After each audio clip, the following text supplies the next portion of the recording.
Dejaron atrás su tierra, su rutina, su historia. Con coraje y esperanza, eligieron comenzar de nuevo. Estas son las historias de quienes luchan con dignidad, las historias de gente de bien.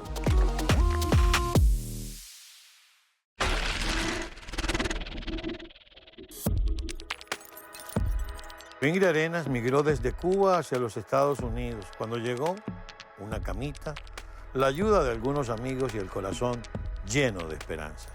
Al principio le tocó trabajar para otros, le tocó archivar documentos en una clínica, luchaba por adaptarse, por salir adelante, por formar una familia y crecer con ella en un país nuevo. Pero Ingrid no se conformó. Descubrió que en sus talentos estaba la posibilidad de una verdadera fortaleza. Y con su esfuerzo, con su constancia y con un profundo amor por los suyos, convirtió ese talento en una forma y un camino de vida. Hoy, junto a su hijo y el resto de su familia, dirige con orgullo su negocio con sucursales y todo. Su historia es la historia de una mujer migrante que transformó las dificultades en oportunidades y que demuestra que los sueños, cuando se trabajan con el alma, sí se cumplen. Ingrid nos demuestra hoy que ella también es gente de bien. ¿Cuántos años en Estados Unidos, Ingrid? Llegué en 2000, en el año 2000, en enero del año 2000. Es decir, ya tienes un cuarto de siglo. Exactamente. Lo que va de este siglo, este milenio. Lo he vivido aquí. Lo has vivido aquí en los Estados Unidos. Y preguntarle a un cubano por qué se vino de Estados Unidos parecería una pregunta ingenua o tonta, pero no lo es, porque hace 25 años ya el tema de la Revolución Cubana estaba en plena ebullición, incluso había comenzado parte de su debacle, pero luego su segundo respiro. Entonces sí te tengo que preguntar, ¿por qué venir a Estados Unidos?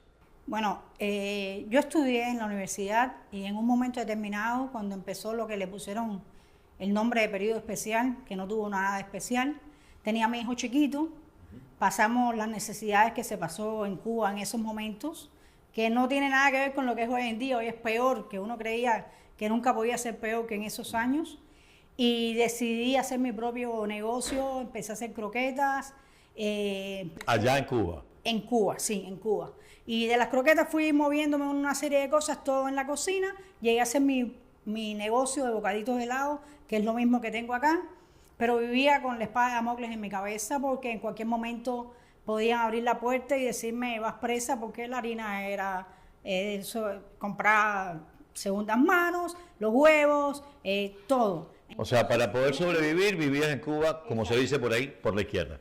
Exactamente, haciendo todo lo que se supone, lo que dice la ley que no se debe hacer, las leyes son de ellos, no tienes forma de participar en el proceso de hacer las leyes, por tanto todo lo mío era ilegal. Me fui de Cuba porque mi economía era buena en esos momentos, buena economía, no puedo decirlo de otra manera, pero vivía con el corazón en la boca. Llegas a Estados Unidos y bueno, llegar a Estados Unidos significa para muchos empezar de nuevo. ¿Empezaste de nuevo? Cuando llegaste, ¿cuántos hijos tenías en ese momento? Empecé de nuevo, con un hijo. Mi hijo tenía 10 años y con mi esposo. Teníamos mucha familia acá que nos ayudó. Todo el tiempo mi familia estuvo al lado de nosotros. Dimos nuestros primeros pasos. Primero cuéntame cuáles son los primeros pasos. Los primeros pasos para mí fue independizarme. O sea, yo tener un trabajo. Sin haber tenido un trabajo no podía independizarme. Yo siempre que hablo con personas que están recién llegadas, les digo que es normal sentirse tan mal al principio, es parte del proceso, es muy difícil conseguir el primer empleo. El primer empleo es para mí fue lo que más me marcó. Aplicaba en cuanto lugar veía que estaban pidiendo a alguien y al final una persona me contrató. ¿Cuál fue el primer empleo? Archivando papeles en una clínica de salud mental. En lo que le llaman clinical records, hacer los expedientes clínicos de las personas. Empecé archivando los papeles, era salario mínimo como es natural, pero yo estaba muy contenta. No teníamos carro, andábamos en guagua y en tren. Me despertaba a las 4 o 5 de la mañana porque era una tirada bastante larga, pero llena de esperanzas, me relajaba cuando me bañaba. Cuando quería soltar todo lo malo que tenía, En la ducha pensaba y decía, mañana va a ser un día mejor que el de hoy. En esos primeros días que la cosa se pone difícil, que cuesta mucho conseguir trabajo, que a veces uno depende, sí, del buen corazón de familias o de amigos, pero igual dependes de otros. ¿Hay algún momento en que la conciencia te dice, no debí venirme, me regreso? Jamás, jamás, nunca, nunca. Sé que he tenido suerte, porque cuando tienes personas que te quieren y que te dan la mano, eso es una... A mí me da mucha pena cuando veo mamás solas, sin familia, con hijos. Eso a mí me parte el alma, realmente te lo digo. Porque con familia cuesta.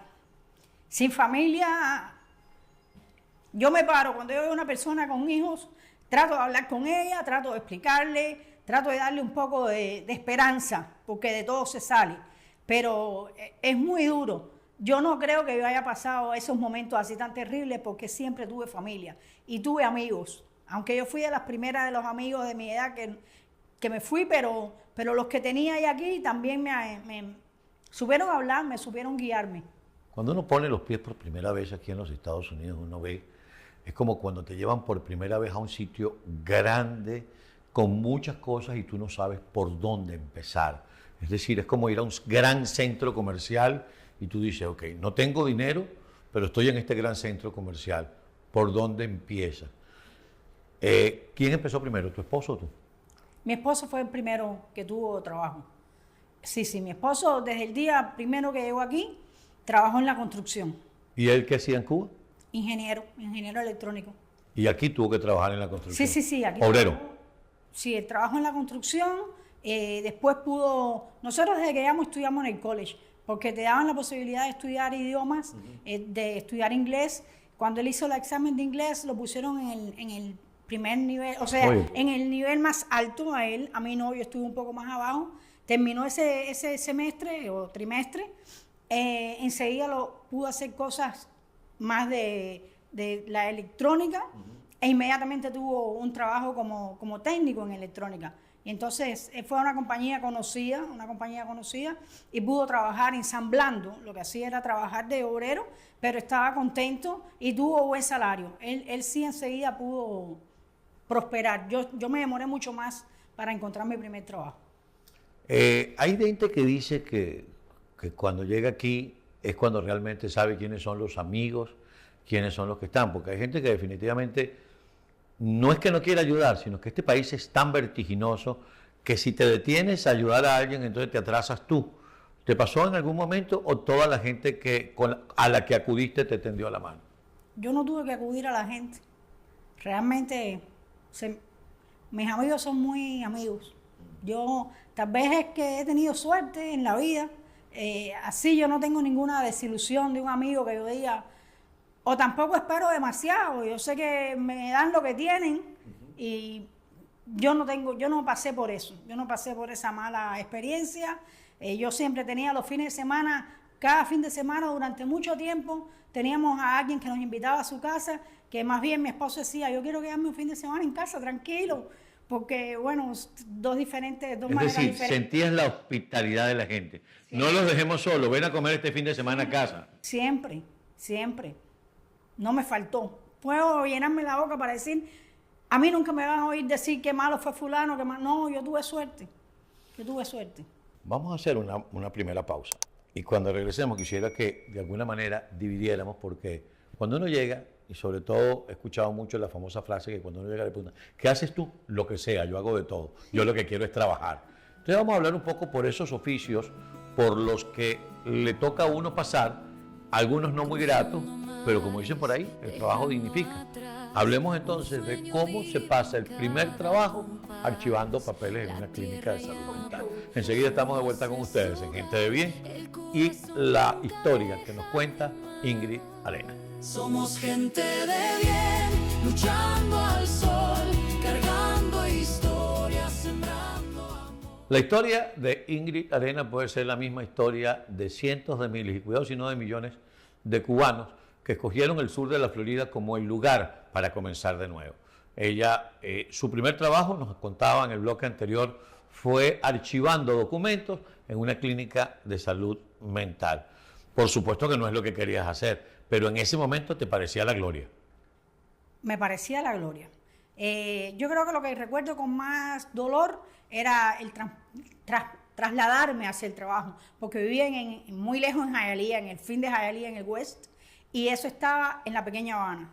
Entonces era tomar un ómnibus para la estación de tren, donde tomaba el tren, me bajaba en el centro de Miami a tomar otro ómnibus para mi trabajo. Eran 2 horas, 3 horas trasladándome. Solamente para llegar al trabajo. Para llegar al trabajo. Si hoy día el transporte público en Miami es deficiente, yo no quiero imaginar lo que era a principios de los 2000, es decir, era todavía más deficiente. La gente que no tiene, aquel que no tiene carro depende de 2 o 3 horas de transporte público. Cuando comenzaste a trabajar allí, ¿te tocó pasar por momentos difíciles? Es decir, en el hecho del trabajo, alguien que no respetara tu trabajo, alguien que te tomara por recién llegada. Lo malo que yo tuve realmente no fueron con mis compañeros, era con personas que mi inglés era limitado, hablaba inglés. Yo siempre dije yo soy bilingüe, los demás que me juzgaran. Pero había palabras que yo no entendía y pasé un día en una entrevista un momento muy, muy tenso con una muchacha que yo le estaba dando la entrada al trabajo, bueno, no se le dice paciente, se le dice cliente, que a mí me molestaba, pero era la manera, había que decirle cliente y no paciente. Y me hablaba en inglés, era latina, pero hablaba en inglés solamente, y ella cuando yo le preguntaba los datos del padre del niño, ella me decía que había muerto, yo no le entendía la forma en que me estaba diciendo, y yo le volvía a preguntar y se puso brava y me dijo, no, búscame a tu supervisora porque yo no quiero que tú seas quien. Eso es lo único que yo recuerdo malo. A ver, yo busco siempre la parte buena de las cosas. Yo estaba archivando papeles. Yo soy graduada de cibernética matemática, yo después trabajé en el Instituto de Deporte en Cuba, yo dejé el Instituto de Deporte para hacer croquetas porque creía que iba a ser para mí mejor. Por tanto, para mí archivar papeles ni era denigrante, era monótono. Es cierto que es muy monótono, es mirar esta hoja con qué número va a poner la otra y los dedos llenos de cortaditas del papel, pero es trabajo y iba a tener un salario cuando terminaron la quincena. Es lo que hay que mirar, no, y maltratada no fui nunca. Gracias a Dios. Y en algún momento de esos primeros meses o años, ¿sentiste algún sentimiento o de xenofobia o de racismo o de que alguien pudiera mirarte como menos? A lo mejor lo hicieron y yo no lo sentí. Puede ser que lo hayan hecho, pero yo no lo sentí. Ese lugar es en la pequeña Habana. Había una señora que creo que era de Libia. Es la única, había argentinos, había una psicóloga argentina, el médico para el cual yo trabajaba era nacido aquí, hijo de cubano y hablaba español perfectamente. Yo tuve suerte, a lo mejor si hubiera caído en ese momento, mira, después yo trabajé en la televisión, y cuando trabajé en la televisión, que en una cadena grande de aquí, ahí yo sí me sentí mal con ciertas personas, y después dije, son ellos los que están mal, no soy yo, y le pasé por encima. En la televisión sí sentí maltrato. No es mi primer trabajo. Cuando trabajé en una cadena grande de acá, que ni le voy a dar el nombre para no importa, quizás eso no importa. Darle aire a la... Ahora, luego de salir de la clínica de salud y de archivar papeles, ¿qué hicimos después? Tenía una amiga que trabajaba haciendo generador de caracteres para Discovery. Y fui varias veces con ella a ver el trabajo que ella hacía. Trabajaba los fines de semana, yo iba a ver lo que ella hacía, me motivó, me gustó muchísimo aquella historia. Y en esos momentos ella empezó a trabajar en un canal que se llama Gold TV, eran sus inicios. Fui con ella y ya yo tenía la mira puesta en que yo voy a trabajar, ese es el trabajo que yo quiero hacer ahora. En la clínica hice un bypass, espérame, empecé archivando los papeles. Después el médico me pidió que yo fuera su secretaria. Después me pusieron... No, de archivar papeles trabajé en el front desk, en la recepción. En la recepción. Después fui la secretaria del médico, asistente del médico. Y después se abrió una posición de trabajadora social. Y estuve trabajando un tiempo como trabajadora social. Me encantaba lo que hacía, pero las notas que había que hacerle a Medicaid me pegaban al techo. Yo hacía todo lo que había que hacer, Y cuando llegaba a la casa por la noche tenía que pedirle a mi hijo que me ayudara a traducir mis notas al inglés, porque por supuesto las notas son en inglés. Y es mucho burocratismo, porque hay que justificar tus horas de trabajo. Entonces decía, pero ya yo llevé a fulano que sacara la licencia nueva, yo conseguí que la otra tuviera los sellos de alimentos, yo pude buscar dónde ingresar a la niñita de esta otra, y entonces ahora tengo que explicar tanto si lo que yo hice fue esto y esto, y me tomó 8 horas. Choqué mucho en ese sentido con el burocratismo. Hoy en día entiendo por qué hacían eso. En esos momentos no lo entendía y me frustraba.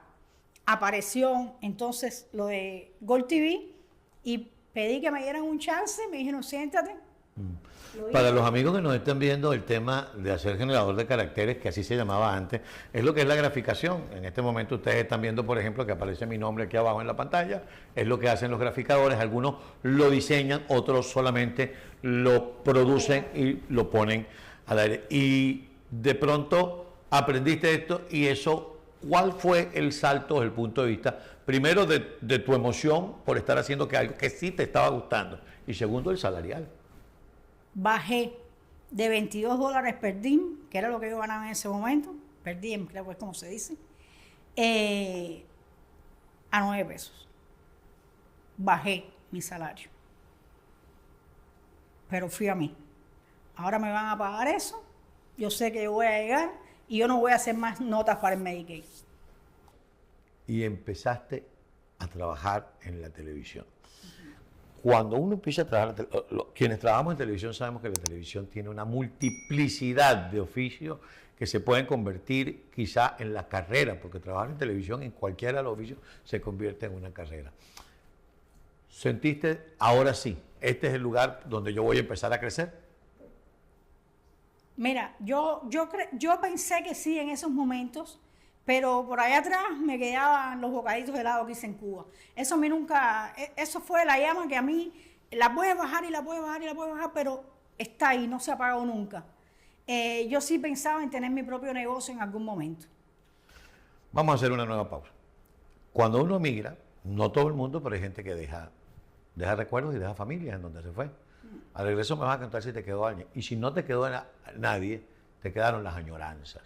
Y eso sí no se va porque uno es de donde es y donde uno nació jamás lo olvida. Quisiera que habláramos un poco de eso, porque Estados Unidos es un país donde, si bien es cierto, tú echas raíces, los apegos sentimentales están en otro lado. Tu país es el otro. Así es. Ya venimos con la historia de otra persona que nos cuenta una historia de gente de bien. Es Ingrid Arenas. Ya venimos. Somos gente de bien, luchando al sol, cargando historias, sembrando. La historia de una mujer que vino de Cuba hace 25 años, que a pesar de haber hecho una carrera en su país, tuvo que montar el propio negocio, que probablemente dijo, bueno, por la izquierda voy a vivir mejor, pero no sabes cuánto puede durar ese vivir mejor, porque como es por la izquierda y hay un sistema totalitario, probablemente por vivir mejor termina en la cárcel y decide emigrar, de guardar documentos, de archivar documentos en una clínica de salud mental, pasas al mundo de la televisión, te conviertes en graficadora, pero siempre se queda algo allá. ¿Te quedó familia en Cuba?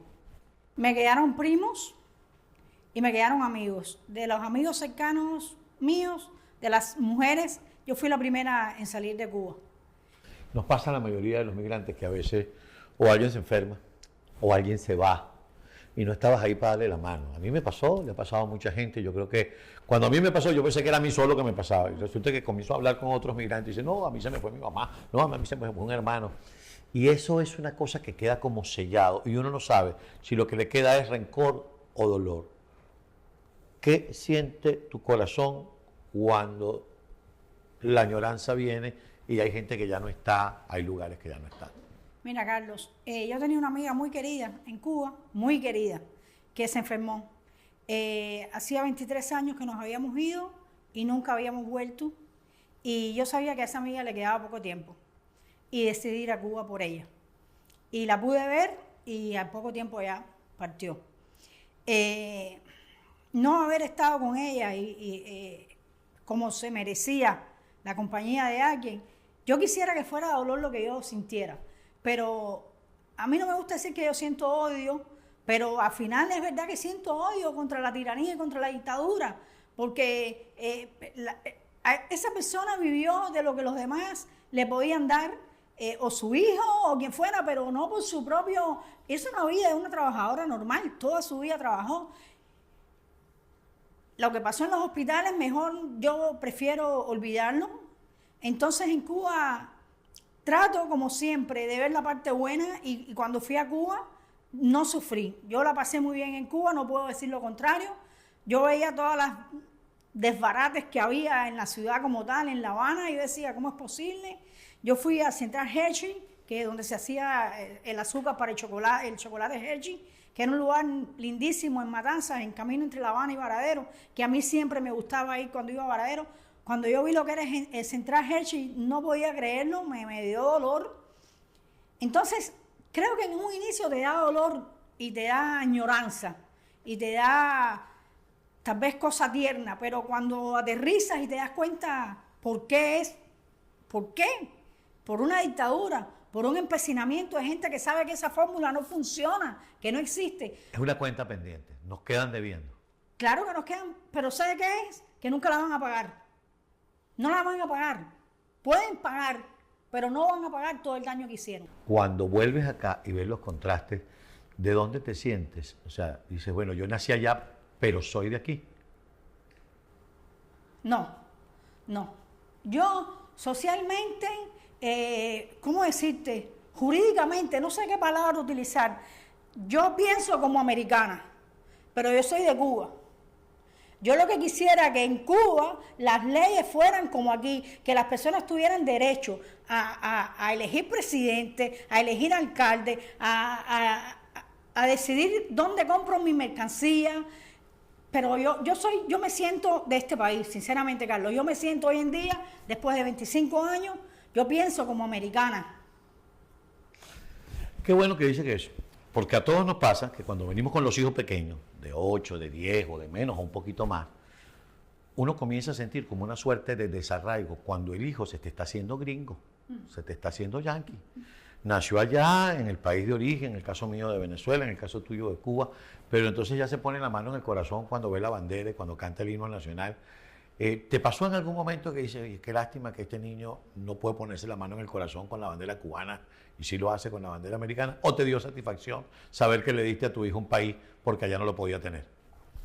Me dio satisfacción, es la primera cosa que te voy a decir. No me arrepiento nunca de haber traído a José Manuel para acá, para los Estados Unidos. No me arrepiento en lo más mínimo. En primer lugar, porque hoy ahora él tiene 35, 36, 37. No sé cuántos años tiene, por ahí anda.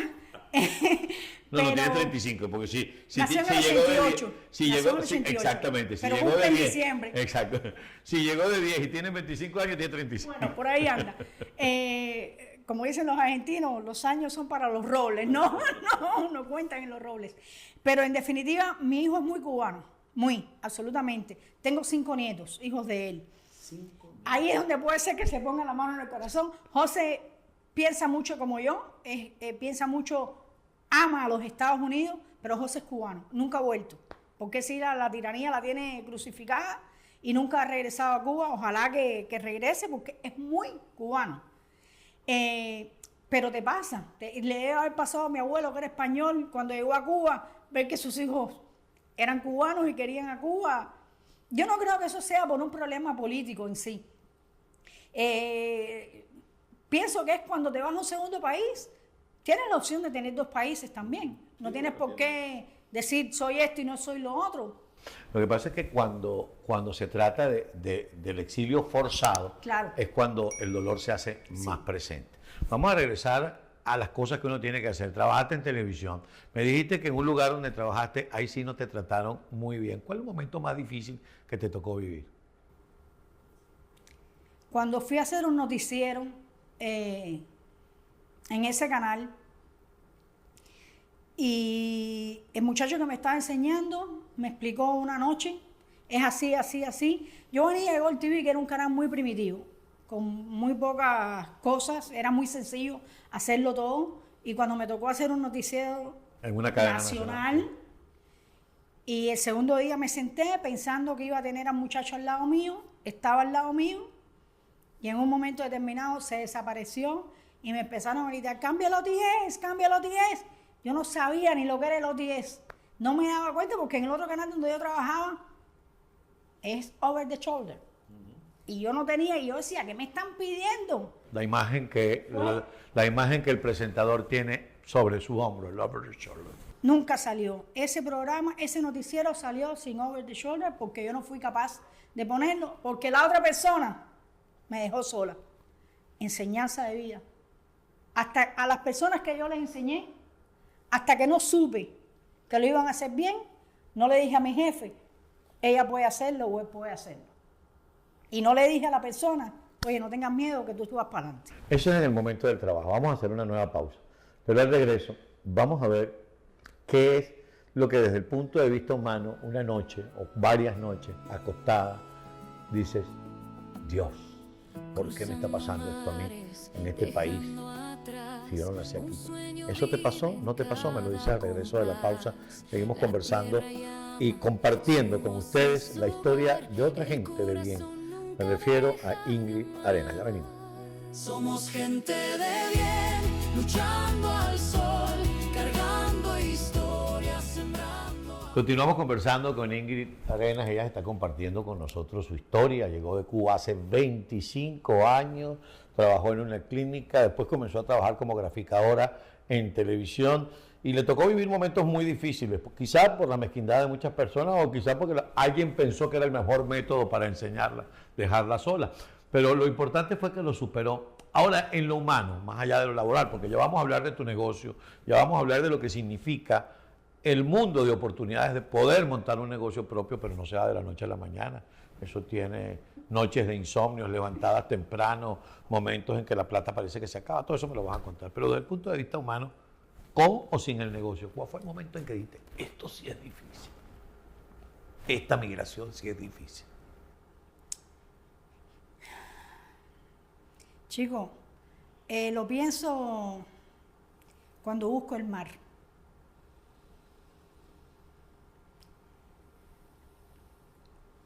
No es lo material, no es lo material. Es el atardecer donde yo vivía, a la orilla del mar, ver el sol caer. Yo te puedo decir que he viajado buscando eso. No lo he encontrado en ningún lugar. No es el mejor, no es el peor, no es el más lindo, no es el más feo, es el mío. Es el que yo iba a ver todas las tardes, que llevaba a mi hijo. Y no lo tenemos. Entonces sí faltan cosas. Lo que no me falta la comida, no me faltan los zapatos, no me falta la libertad. Me falta algo adentro de mí. No es el sistema, no es nada de eso. Me falta mi país, mi ciudad. Y lo más terrible, ¿sabes qué es, Carlos? Que cuando volví, mi casa estaba llena de rejas donde yo vivía. Ya no era lo mismo que había dejado. Mis amigos no están. Mis primos, que en mi misma cuadra eran 4 casas de primos, ya casi no quedan. Que era con los que íbamos a la playa todos los días. Faltan muchas cosas, Carlos. Tengo todo, pero me falta tanto que te digo, yo viajo a buscar ese pedacito que sea igual que aquel. Yo no lo he encontrado. Porque ese es el tuyo. Exacto. Ese es el tuyo. Cuando se tienen 25 años acá, uno tuvo gente que lo recibió, uno tuvo gente que lo ayudó, uno tuvo gente incluso que lo orientó, porque aquí para uno meter la pata y gastarse un poco de plata sin darse cuenta, donde quiera, eso es a cada rato. Pero también uno ve llegar después a otra gente. Y o tienes la vocación de decir, hey, no te vayas a meter por ahí, cuidado que a mí me pasó y perdí no sé cuántos dólares. ¿Qué le dices a la gente que llegó? ¿Te ha tocado atender gente que llegó, gente que vino después de ti? Ay, viejo. A montones. La lista es larga, la lista es larga. Creo que lo primero que trato es de darle aliento, es lo primero. Y es decirle, mira, yo te puedo decir, Carlos, la única vez en mi vida que yo he estado deprimida fue cuando no encontraba trabajo cuando llegué. Te lo puedo decir así, y he tenido momentos muy difíciles, Pero depresión así de decir, ¿cómo se arregla esto? ¿Por dónde sale el sol? ¿Cuándo voy a poder trabajar? ¿Cuándo va a ser mi primer trabajo? Esos meses antes de yo tener mi primer trabajo creo que fue lo más triste para mí. Entonces a las personas lo que les digo siempre es paciencia.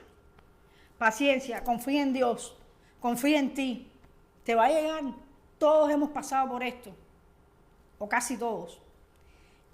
Yo hablo mucho con las personas que vienen.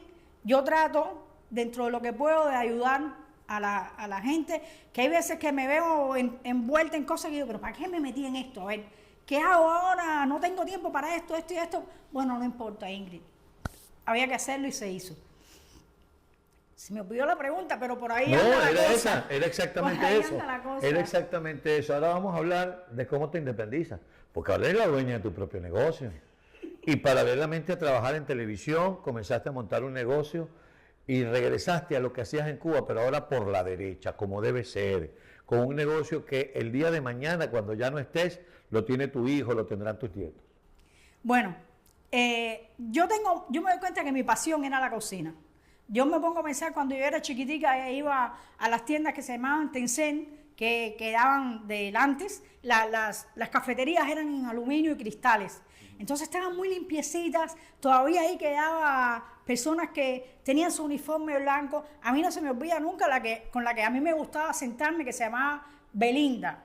Y no se me olvida aquella muchacha, seguro que era como 30 años más joven de lo que soy yo ahora, porque yo la veía como una señora mayor, y su uniforme, la forma en que viraba los pancakes, los hotcakes, es como servía los sándwiches, los emparedados, con una servilletica. Y yo me quedaba mirando aquello y decía, yo quisiera estar donde está ella. Pero la vida te lleva a que tienes que ser universitario y que tienes que estudiar una carrera. Mi papá había sido cantinero toda la vida. Y para mí, de cierta manera, que los padres de mis amigos fueran ingenieros, abogados, viceministros, y mi papá fuera cantinero de La Habana Libre, yo reconozco que cuando yo era niña yo me avergonzaba de que mi papá fuera cantinero de La Habana Libre. Con los años me di cuenta que era una persona maravillosa, que entretenía a todos los que iban a llorar sus penas o a compartir sus alegrías, que papi les daba siempre aliento y era divino como cantinero.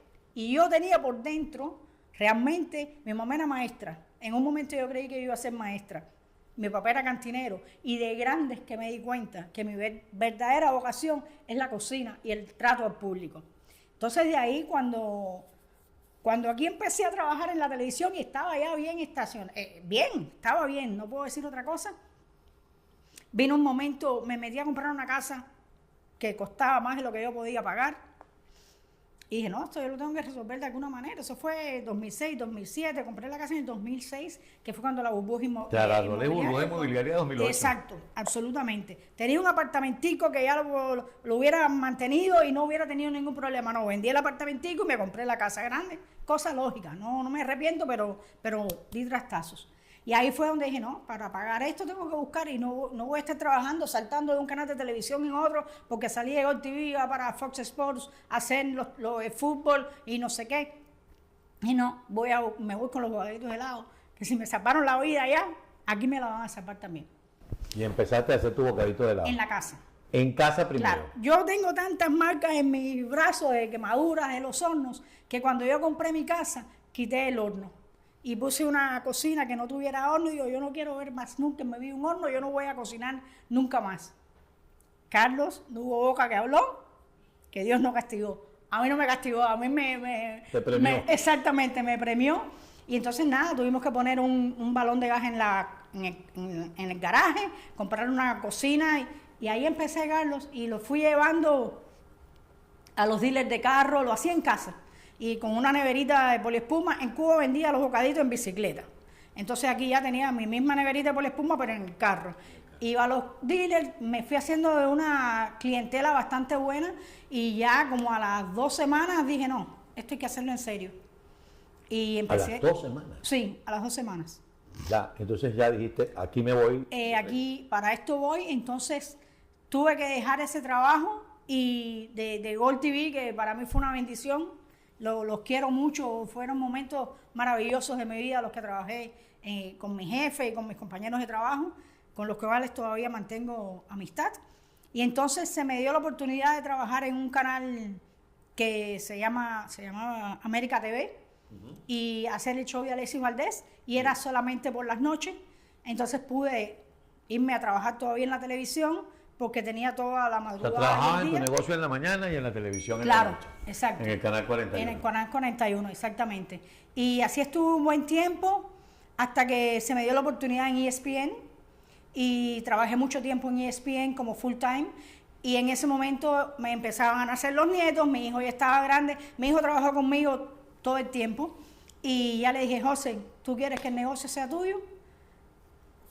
Es tuyo, hazlo tú, llévalo tú. Y me desvinculé de cierta manera de Tío Colo es Ingrid, de todas formas, siempre va a hacerlo, porque todo el mundo, y mi hijo, aunque sabe que es ¿Cómo de se él, llama el negocio? Tío Colo, por mi padre. Por tu padre. Hacemos una pausa y al regreso Ingrid nos va a contar qué es hoy Tío Colo, cuánto le costó, no en dinero, en esfuerzo, montarlo, y hoy es el negocio que maneja su hijo, pero que ella, que llegó guardando papeles en una clínica de salud mental por un salario mínimo, ahora es la dueña de su propio negocio. Enseguida estamos de vuelta con ustedes con la historia de Ingrid, que es gente de bien. Somos gente de bien, luchando al sol, cargando historias, sembrando. Amigos, recta final de nuestra conversación con Ingrid Arenas, gente de bien que llegó hace 25 años, que creció por su cuenta, que jamás torció la ley, que paga sus impuestos, sacó sus papeles, educó a su hijo y ahora su hijo está con ella en el negocio, en Tío Colo. ¿Qué es Tío Colo? ¿Cómo montaste Tío Colo? ¿Cuánto te costó montar Tío Colo? Bueno, esfuerzo, más que nada fue mucho esfuerzo. Tuve la suerte de pasar y ver un letrero: se rentan almacenes. Lo empecé a hacer en casa. Ya, los bocaditos era un hecho que iba a hacer los bocaditos de lado, tocaba buscar el lugar donde hacerlo. Pasé, vi un letrero que decía: se rentan almacenes. Me desvié, llamé a mi jefe, que era de Gol TV: Calle, voy a llegar un poquito tarde, que tengo que ver una cosa. Bueno, me abrieron la puerta del lugar, el dueño de los almacenes me dijo: esto es lo que tú estás buscando, tú qué sé yo. Abrieron la puerta del local, no había luz, porque los anteriores dejaron de pagar, o no sé cómo es la situación, pero yo vi un fregadero ahí atrás, un horno hecho añicos, realmente era una cocina con horno, ni siquiera un horno. Había una campana, que yo sabía que la campana era una parte importante, y le dije: no, esto es lo que yo quiero. Firmé el contrato al día siguiente, sin tener luz el lugar. En ese momento costaba 1.471,25 centavos La renta. la renta del lugar. Pusieron la electricidad, y cuando abrí un freezer grande, un walking freezer que le llaman, un refrigerador grande, mira, no te puedo decir lo que había allá adentro. Creo que ese ha sido el momento más difícil que yo he tenido en Tío Colo, limpiar aquello. Horrible, porque hacían empanadas y quedó toda la carne y todo allá adentro sin electricidad. Ya sabes lo que había allá adentro. No hay que imaginarse lo que había. No. Entonces, para mi punto de vista, eso fue lo peor. Limpiar aquello para mí fue terrible. Después, algo que me pasaba era que le tenía mucho miedo a los inspectores. Le tenía pánico. Porque venías con la cosa de Cuba. Hoy no, hoy discuto con ellos de tú a tú, son personas igual que yo. Aquí hay leyes, y si no me gusta lo que me está diciendo, lo hablamos con tu superior y todo se arregla. No hay ningún El problema. inspector es que va a ver que cumplas con los códigos de la ciudad para poder tener el negocio. Exactamente. Carlos, imagínate que yo compraba en Walmart, porque yo no sabía que había almacenes donde tú podías comprar la harina por 25, Entonces tu margen, 50. tu margen de ganancia era muy pequeño. Era muy pequeño, pero además cuando iba a pagar los cartones de huevo, las piernas me temblaban de que me preguntaran: ¿por qué tú estás comprando tanto huevo? Y ya llevaba 8 años en los Estados Unidos y tenía aquí adentro todavía el que estás haciendo cosas mal hechas. Y pagaba todo, o sea, y hacía las cosas normalmente, pero la dictadura te mete un bicho aquí adentro que es terrible Y sacar. ya aprendiste que compras en los distribuidores Todo. y no en los detallistas. Ya aprendiste que puedes comprar las cantidades que tú quieras y las que puedas Si pagar. se me pudre, es problema mío. No más nada. Una vez que ves tu negocio montado, con todo lo que te costó, con los esfuerzos más allá del dinero, y miras para atrás por el retrovisor, ¿qué piensas? Qué feliz he sido. Eso es lo que pienso. Como he disfrutado la vida, realmente, le he dado trabajo a millones de gente. Le dejé una herencia a mi hijo en vida. ¿Qué más tú puedes querer que eso? No tuve que esperar a morirme para ver lo que le estoy dejando a mi hijo. no solo la educación que le di y el amor, ¿no? Sino materialmente le di algo que, claro, él es el que ha hecho que Tío Colo crezca de la manera que ha crecido. Es la realidad, porque la mente joven tiene... Yo hacía las paneteras con una cosita de manito ahí, y compré otra más grande, pero de ahí no salía. Y él compró la máquina que era la correcta, la empacadora que era la correcta, o sea, porque un muchacho joven criado aquí tiene otra forma de ver. Pero Tío Colo lo que me ha dado es felicidad, sinceramente. Ha habido momentos malos, ha habido algún empleado que me ha puesto una demanda por cosas ilógicas, por suerte la hemos ganado, pero esas cosas se me olvidan, me vuelvo a acordar de ellas cuando alguien me lo recuerda. Lo que tengo en mi mente es que hoy mis nietos trabajan ahí.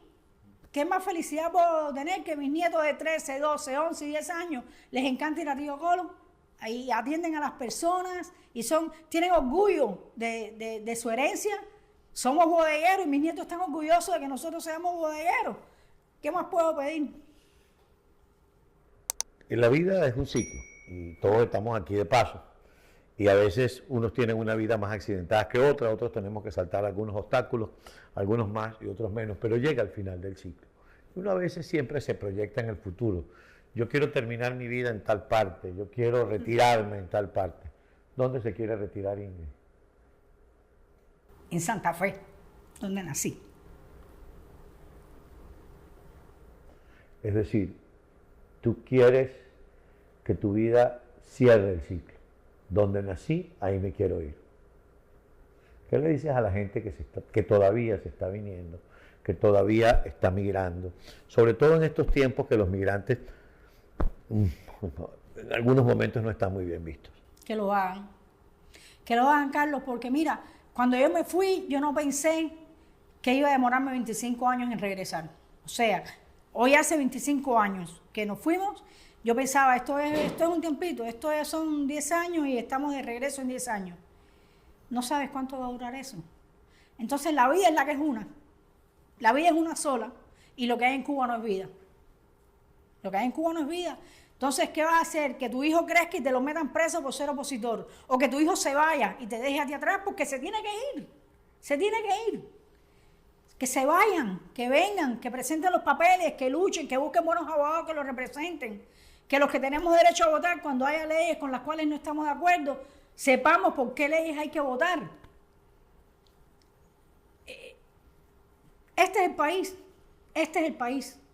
Ahora, tú me preguntas a mí dónde tú quieres terminar tu vida. Yo quiero terminar en La Habana, en Santa Fe, en un pueblito así chirriquitico de mar. Un pueblo pequeño. Ahí es donde yo quisiera. Yo quiero verme caminando en chancleta para la playa con la toalla tirada por el cuello y caminando para allá. Y que te digan, tienes una llamada de Tío Colo allá en Miami, que te están llamando porque quieren saludar. Que Tío Colo dure mucho tiempo. ¿Dónde está Tío Colo? Para que la gente sepa. Tío Colo está... Van venezolanos, van muchos venezolanos, si supieras. Tenemos dos. El primero está en la 8051 West, 24 Avenida, por un punto de referencia atrás del Hospital Palmetto. Ese lleva 17 años, o 18, o 16, por ahí anda. Y otro en Coral Way, la 74, que es donde yo trabajo. En el otro está mi hijo con mi nuera y mis nietos. En este otro estoy yo. Hacemos unas pizzas muy sabrosas. Hacemos espagueti estilo cubano, que a los cubanos les gusta. Yo me reservo mi gusto en ese sentido. Y unas pizzas espectaculares. Y la mejor atención que pueden tener. Lo más importante para un migrante, díselo a esa cámara. A ver, esta es mi cámara. Sí, esta es tu cámara. Lo más importante, lo primero es respetar las leyes. Es lo primero. Yo creo que lo primero que hay que hacer es respetar las leyes. Saber que la solución no está a doblar la esquina. Hay que trabajar mucho, hay que llorar. No hay que llorar, se llora. No hay que llorar realmente. Ojalá no tuviéramos que llorar, pero se llora. Con la felicidad viene esa cuota. No se desanimen, trabajen. Si es por la derecha mejor, si tiene que ser por la izquierda, porque a la casa hay que llevar la comida. Y en este país eso se sabe. Hay esperanzas. Hay esperanza, todo pasa. Y en los Estados Unidos generalmente es para mejor. Esto no va a ser una excepción. Ingrid, yo estoy muy agradecido porque Agradecida hayas estoy yo de que por- me dejen hablar. No, agradecido de que compartas una historia tan bonita de éxito y que demuestra que la gente que viene a este país, la gran mayoría es gente de bien y que trabajando, siendo constante y como dices tú, a veces se llora, pero te levantas, te sacudes el polvo y vas para adelante, se logra los sueños. Yo estoy feliz de conocerte y feliz de que hayas estado con nosotros. Muchísimas gracias, Carlos. Muchas gracias. Hasta una próxima historia, donde les seguiremos contando a ustedes lo que ocurre y lo que hace la gente de bien. Somos gente de bien, luchando al sol.